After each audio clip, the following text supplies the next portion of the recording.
John était aux Anges pour le reste de sa vie.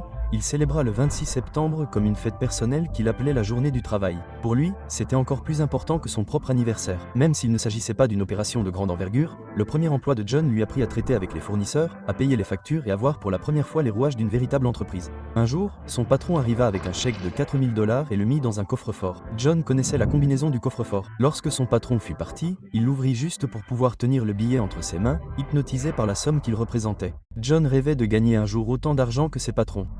Ainsi, chaque matin avant de partir au travail, il se répétait « Je suis sûr d'être riche ».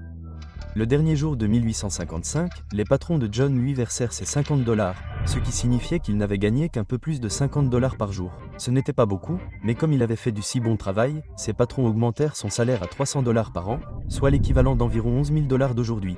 Cette augmentation offrit à John quelque chose qu'il désirait profondément, l'indépendance vis-à-vis de son père. Désormais, avec l'aide de sa mère, il pouvait enfin offrir à sa famille la vie stable à laquelle elle aspirait. Et dès le début de sa carrière, John donna personnellement environ 10% de son salaire à diverses œuvres caritatives. Mais après 2 ans de travail acharné, une récession ralentit l'activité et l'un des fondateurs quitte l'entreprise. Toutes ses responsabilités incombent à John, qui devient le comptable principal de l'entreprise. Cependant, John sait que la crise économique a provoqué une forte baisse des revenus de l'entreprise et il soupçonne que celle-ci devra bientôt fermer complètement. Et pourtant, John n'est pas inquiet. Ses 2 années d'expérience dans le domaine lui ont donné une énorme confiance.